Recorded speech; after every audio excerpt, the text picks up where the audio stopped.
no food and Mom collapsed, came the sudden message from my daughter Lily. I'd divorced a year ago, and my 7-year-old Lily was taken by my ex-wife Susan. I received a call from Lily saying that Susan had gotten terribly thin and was hospitalized. Lily, what's going on? I send $2,000 every month. Why? Daddy, please help Mom! Hearing my daughter's heartbreaking cry, I left work early to rush to the hospital where Susan was admitted. Praying for their safety, I jumped into a taxi. When I arrived at the hospital, my crying daughter and my mother-in-law were there. Susan was lying in bed with her eyes closed as if she was asleep. How is Susan, mother-in-law? It's a mess. Hospitalized for malnutrition. Bills are piling up. Malnutrition? She said she was on a diet and hardly ate. I told her many times to eat more. I couldn't believe that she hadn't been eating properly until it came to this. Daddy, will Mom be okay? Yes, she'll be fine. She'll rest in the hospital and we'll be back to normal soon. Really? I gently held my daughter, who clung to me, shedding quiet tears. A faint smile appeared on her face, perhaps comforted by my presence. Huh? Has Lily slimmed down too? I felt something was off when I held my daughter. That's what kids are like in their growth spurt, said my mother-in-law. Is that so?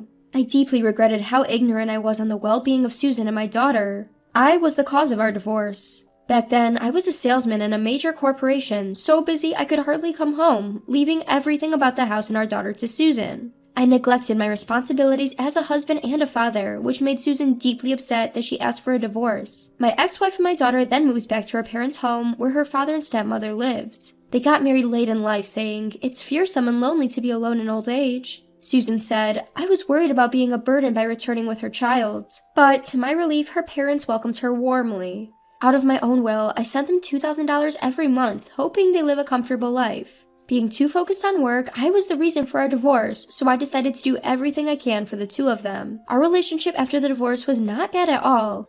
At first, we often contacted each other, and I listened a lot about my daughter, who just started grade school. However, for the past 6 months, I've been so busy that I couldn't contact my ex-wife. I wonder what happened to Susan during this period. I was deep in thought as I looked at Susan, who was lying on the bed looking emaciated. Isn't this a bit too much for a diet? I wonder why she wanted to lose weight so much. Well, who knows? Maybe she found someone she likes? She's still young after all. James, you can go home. I'll take care of Susan. I understand. I'll head home for today. Mother-in-law, it must be hard staying with her. How about you? Lily, come to my place. Huh? Really? I want to go. As my daughter happily squeezed my hand, my mother-in-law immediately responded. I'll take care of Lily here. You're busy with work, James, and Lily needs to go to school. But Lily says she wants to go. I can drop her off and pick her up from school. You're busy with work and it's difficult for you to take care of her. Plus, you don't even have custody over her. Her reasoning made me at a loss for words.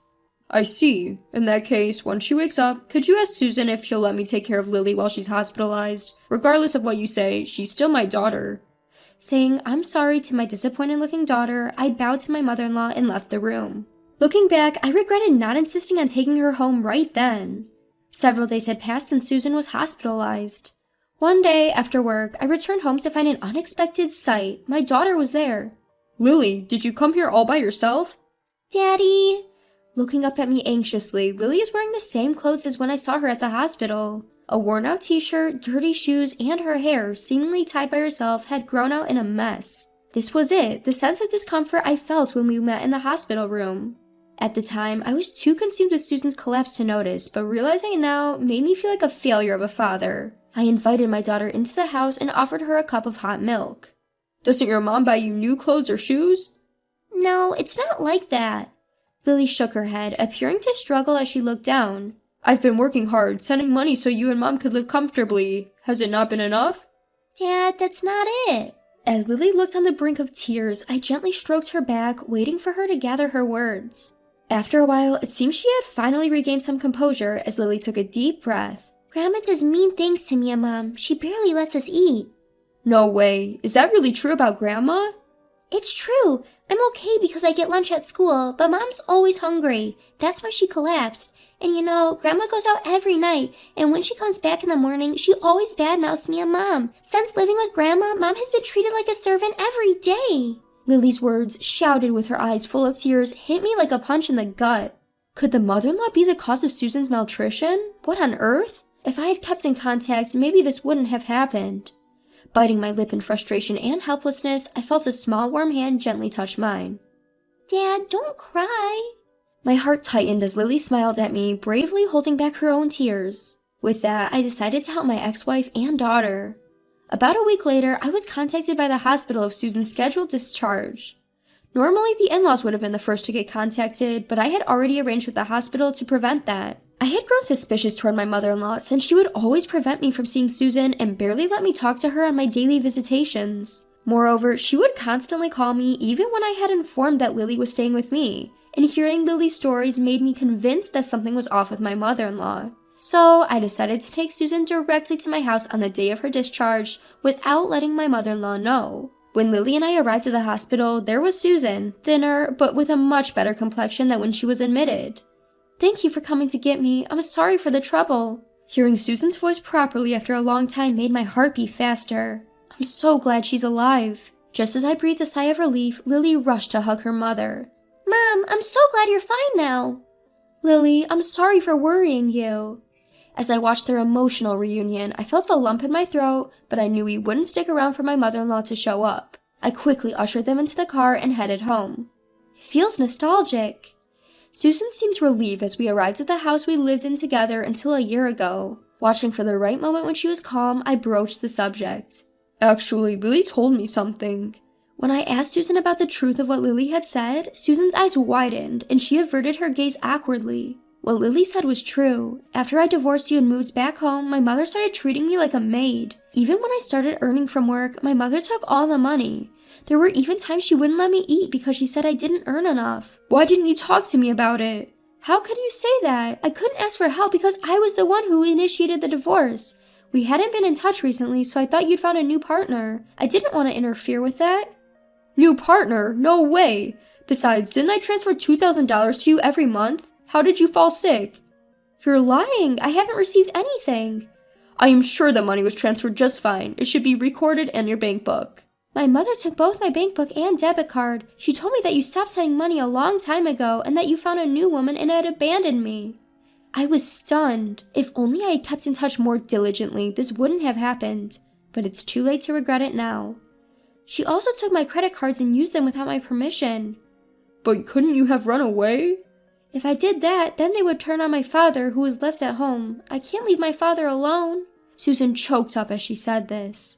My mother-in-law was a big spender, and when Susan and I were still married, she would often come to us asking for money. But she was generally a pleasant and kind person, so I believed Susan and Lily would get along with her. However, the moment Susan moved back home after the divorce, my mother-in-law seemed to have turned into a completely different person. She didn't do any housework and went out every day, taking her frustration out on Susan and Lily when she was out of money. My father-in-law is a quiet man who couldn't stand up to my mother-in-law, so he turned a blind eye to it. He didn't offer any help, and Susan just had to endure it.